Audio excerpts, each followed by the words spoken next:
Joseph Smith had dictated his translation of the original papyri to his scribes in the 1830s. It was important to identify whether or not the papyri found in the 1960s were the same ones Joseph used during this process. The first clue was the most obvious.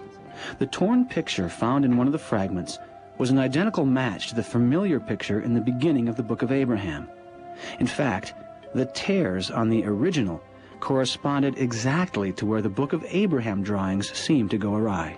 When you have the modern state of the papyrus today in front of you today, or the photographs of it or whatever, and you compare it with the facsimile number 1, you can see that where facsimile number 1 starts to become un-Egyptological, or unexpected from an Egyptological point of view, is pretty much along the line of the present break or destruction of the papyrus. So there's every reason from that point of view to believe that the present condition of the papyrus itself is as it was in the time of Joseph Smith. If you took a painting of Madonna and Child and you tore off the heads of both figures and you replaced them with a dog and a cat, it would be as obvious to us now that this was wrong as the replacing of the clearly a jackal head with a human head on this Egyptian piece, because we know what these images actually look like. In the same way, we know that those figures would never, under any circumstance, hold a knife. And that's critical to the text itself, because it's not merely decoration for this text. It goes to the core of the supposed story that accompanies it. And if you take the knife away, you've taken the story away as well. And clearly the knife had no reason to be there. The Book of Abraham itself mentions that this scene appeared at the commencement of the record. In other words, at the beginning of the scroll. Egyptian reads from right to left. And Joseph Smith, who was at the time studying Hebrew, which also reads from right to left, must have surmised this. It seemed certain that this piece was the beginning of the scroll used by Joseph Smith. Then another discovery.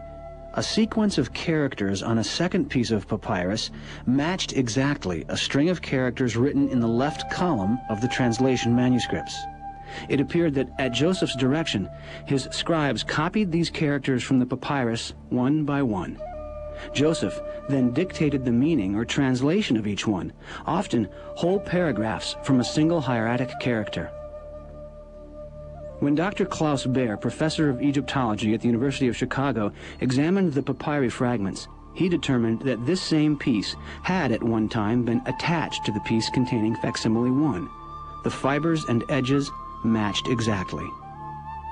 A third piece was found to include the name Horus, the man for whom the scroll had been prepared. And though the original facsimile 3 has never been found, it also mentions the name Horus. Together, these 4 pieces form virtually the entire scroll in its original form. Finally, scholars could meet the conditions set forth by John Henry Evans way back in 1913. No longer would the critique of the accuracy of the Book of Abraham rely on the facsimiles alone. Now, Egyptologists could read the papyri for themselves and see whether they contained an evil priest's attempt to sacrifice Abraham on an altar, or an account of creation by a multiplicity of gods. In 2001, Dr. Robert Rittner, Associate Professor of Egyptology at the University of Chicago, was commissioned to do a complete translation of the Book of Abraham scroll.